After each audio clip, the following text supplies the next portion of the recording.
মাধ্যমিক ভূগোল suggestion. Students, তোমরা অবশ্যই পরীক্ষা দিতে যাওয়ার আগে লাস্ট মিনিট সাজেশন হিসাবে ভূগোলের এই প্রশ্ন উত্তরগুলো দেখে যেও। 1 নম্বর প্রশ্ন, পৃথিবীর থেকে চাঁদের দূরত্ব যখন সবচেয়ে কম তখন যে জোয়ার সৃষ্টি হয় তাকে বলে পেরিজি জোয়ার। 2, এল নিনোর প্রভাব দেখা যায় প্রশান্ত মহাসাগরে। 3, উত্তর পশ্চিম ভারতে গ্রীষ্মকালে যে ধূলিঝড় দেখা যায় তা হলো আঁধি। 4, ভারতের নবীনতম রাজ্যটি হলো তেলেঙ্গানা। 5, ভারতের সিলিকন ভ্যালি বলা হয় বেঙ্গালুরুকে। 6, যে যন্ত্রের সাহায্যে বায়ুর আর্দ্রতা পরিমাপ করা হয় তা হলো হাইগ্রোমিটার। 7, ভারতে মৃত্তিকা সংরক্ষণে গৃহীত একটি পদ্ধতি হলো ফালি চাষ। 8, শিবালিক হিমালয়ের পাদদেশীয় অঞ্চলে ক্ষুদ্র ক্ষুদ্র শিলাখণ্ড সঞ্চিত হয়ে যে সমভূমি গঠিত হয়েছে তাকে বলে ভাবর। 9, উল্কাপিণ্ড পুড়ে ছাই হয় যে স্তরে সেটা হলো মেসোস্ফিয়ার স্তর। 10, শুষ্ক অঞ্চলে গিরিখাতকে বলে ক্যানিয়ন। 11, কোন রাজ্য ভেঙে তেলেঙ্গানা রাজ্যের সৃষ্টি হয়? অন্ধ্রপ্রদেশ রাজ্য। 12, উত্তরে শ্রীনগর থেকে দক্ষিণে কন্যাকুমারীকে যুক্ত করার জন্য দ্রুতগামী সড়ক যোগাযোগ পরিকল্পনার নাম দেওয়া হয়েছে উত্তর দক্ষিণ করিডোর। এটা কিন্তু খুব ভুল করো তোমরা, এটা মনে রাখবে। যেমন সোনালী চতুর্ভুজ ইম্পর্টেন্ট, তেমন এটাও খুব ইম্পর্টেন্ট। উত্তর দক্ষিণ করিডোর এই সড়কটার নাম। 13 নম্বর, ভারত থেকে প্রেরিত কৃত্রিম উপগ্রহ হলো IRS। 14 নম্বর প্রশ্ন, মরাকোটালের সময় চন্দ্র ও সূর্য পৃথিবীর সাপেক্ষে কত ডিগ্রি কোণে অবস্থান করে? 90 ডিগ্রি। 15, যে প্রক্রিয়ায় ভূপৃষ্ঠের উচ্চতা বৃদ্ধি পায় তাকে বলে আরোহণ প্রক্রিয়া।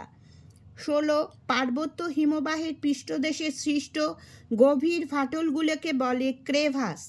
আগেরবার 2024 সালের মাধ্যমিকে বাকশুন্ড এসেছিল, তাই জন্য এবার ক্রেভাসটা আসতে পারে।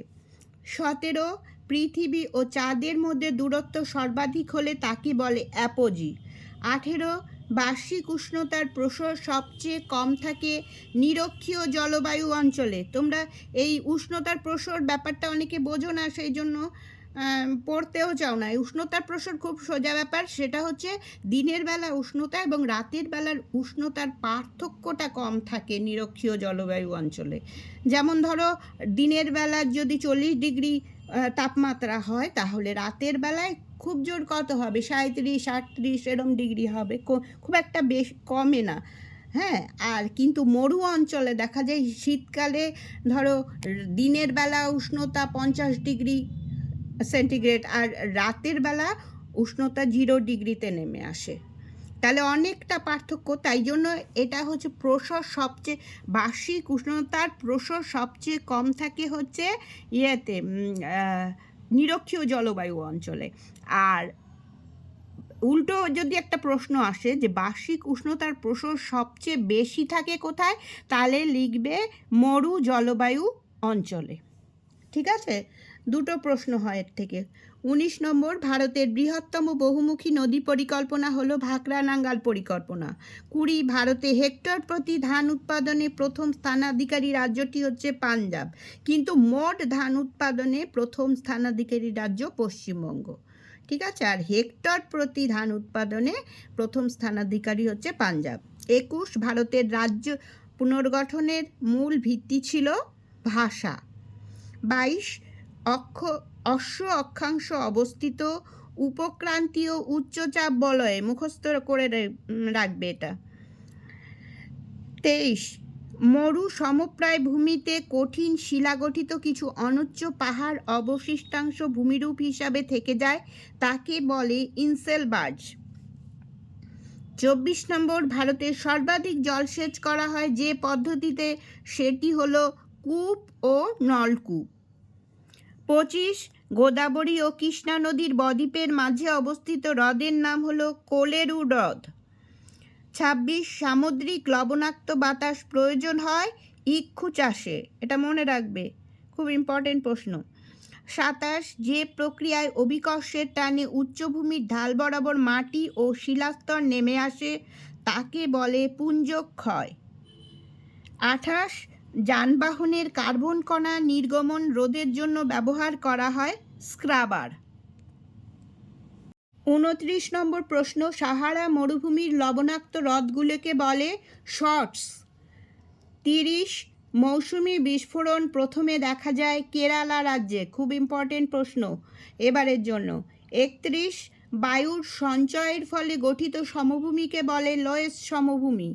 32 দুটি নদীর অববাহিকার মধ্যবর্তী উচ্চভূমিকে বলে জল বিভাজিকা। 33 যে প্রক্রিয়ায় ভূমির উচ্চতা হ্রাস পায় তাকে বলে অবরোহণ। 34 হিমবাহ দ্বারা সৃষ্ট হ্রদকে বলে কোরি হ্রদ। 35 ভারতের কেন্দ্রীয় কফি গবেষণাগার অবস্থিত চিকমাগালুরে। 36 ভারতের আদমশুমারি অনুযায়ী একটি শহরের ন্যূনতম জনসংখ্যা হলো 5,000 জন। একটা জায়গায় 5,000 জন অন্তত থাকতে হবে, তবেই তাকে শহর বলা যাবে। আদমশুমারি মানে জনগণনা অনুযায়ী 5,000 জন থাকতে হবে শহর, তবে তাকে শহর বলা হবে।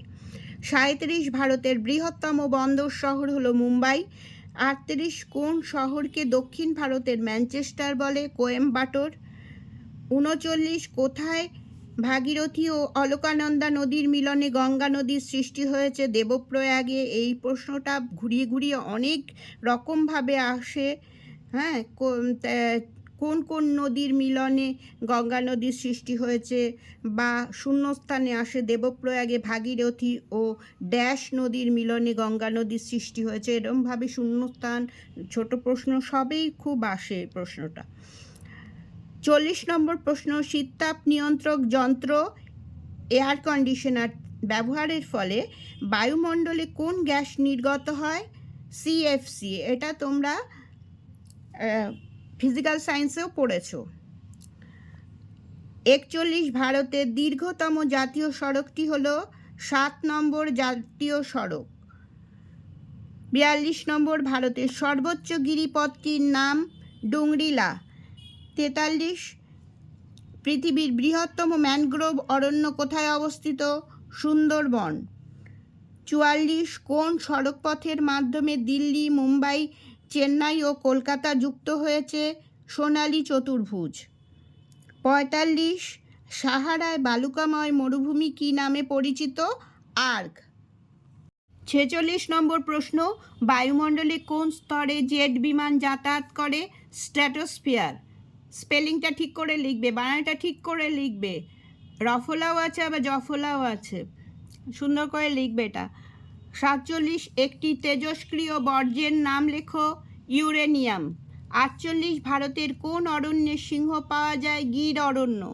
49 সামুদ্রিক মাছের প্রধান খাদ্য হলো প্ল্যাঙ্কটন। স্পেলিংটা ঠিক করে লিখবে। 50 ঝাড়খণ্ড ও পশ্চিমবঙ্গ রাজ্যের যৌথ বহুমুখী নদী পরিকল্পনার নাম লেখো। দামোদর নদী পরিকল্পনা। 51 কোন মানচিত্রে সমোন্নতি রেখার সাহায্যে ভূপ্রকৃতি বোঝানো হয়? টোপোগ্রাফিক্যাল মানচিত্র। 52 ফ্রান্সের রোন নদীর উপত্যকায় প্রবাহিত শীতল স্থানীয় বায়ুকে বলে মিস্টাল। 53 ভারতের মূল ভূখণ্ডের দক্ষিণতম অংশ হল কন্যাকুমারিকা। 54 মরা জোয়ার কোন তিথিতে দেখা যায়? শুক্ল ও কৃষ্ণপক্ষের অষ্টমী তিথিতে। খুব ইম্পর্টেন্ট প্রশ্ন, 54 নম্বর প্রশ্ন। 55 2011 খ্রিস্টাব্দের আদমশুমারি অনুসারে ভারতের মহানগরের সংখ্যা হলো 53টি। এটাও মনে রাখবে, অনেকবার এসেছে মাধ্যমিকে এটা। 56 মিলিয়ন শিট বৈচিত্র্যসূচক মানচিত্রের অক্ষাংশ ও দ্রাঘিমাগত বিস্তার 4 ডিগ্রি × 4 ডিগ্রি। 57 ভারতের কোন রাজ্য বৃষ্টির জল সংরক্ষণে সর্বাধিক অগ্রণী? তামিলনাড়ু রাজ্য। 58, ভারতের একটি জাইদ ফসলের নাম লেখো। বোরো ধান লিখতে পারো অথবা তরমুজও লিখতে পারো। ধানে যদি কনফিউশন হয়, তো ধরো মনে হচ্ছে আউশ ধান না বোরো ধান কি এটা, তাহলে না তরমুজটা লিখে দেবে, ঠিক আছে। 59, ভারতের জরিপ সংস্থা, এইটুকু বলে দিয়েছে। আসলে সার্ভে অফ ইন্ডিয়া, বইয়ে কিন্তু সার্ভে অফ ইন্ডিয়াই লেখা আছে। সার্ভে অফ ইন্ডিয়ার প্রধান কার্যালয় কোথায় অবস্থিত? দেরাদুন। 60, সুন্দরবনের কোন দ্বীপ বিশ্ব উষ্ণায়নের প্রভাবে সম্পূর্ণ নিমজ্জিত হয়েছে? লোহাচড়া দ্বীপ। 61, ভারতের পশ্চিমী ঝঞ্ঝা দেখা যায় শীতকালে। 62 প্রশ্ন, ভারতীয় মহাকাশ গবেষণা কেন্দ্র কোথায় অবস্থিত? বেঙ্গালুরুতে। 63, বৈদ্যুতিন বর্জ্যকে সংক্ষেপে বলা হয় ই বর্জ্য। 64, ভারতের উচ্চতম জলপ্রপাতটির নাম লেখো। কুঞ্চিকল। অনেক জায়গায় কুঞ্চিকালও আছে, কুঞ্চিকল লিখলেও হবে। 65, ভারতের সর্বাধিক জনবহুল রাজ্য হলো উত্তরপ্রদেশ।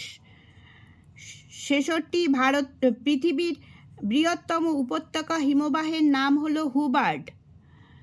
67, পশ্চিমঘাট পর্বতের দক্ষিণতম গিরিপথটির নাম পালঘাট। 68, কেরালা উপকূলের উপহ্রদগুলিকে স্থানীয় ভাষায় বলে কয়াল। 69, কেন্দ্রশাসিত অঞ্চল লাদাখকে পৃথক করা হয়েছে জম্মু কাশ্মীর রাজ্য থেকে। 70, দক্ষিণ ভারতের সর্বোচ্চ শৃঙ্গ হলো আনাইমুদি। স্টুডেন্টস, তাহলে আজ এই পর্যন্তই। তোমাদের সকলের পরীক্ষা খুব ভালো হোক এই কামনা করি। তোমরা সকলে সুস্থ থাকো, ভালো থাকো।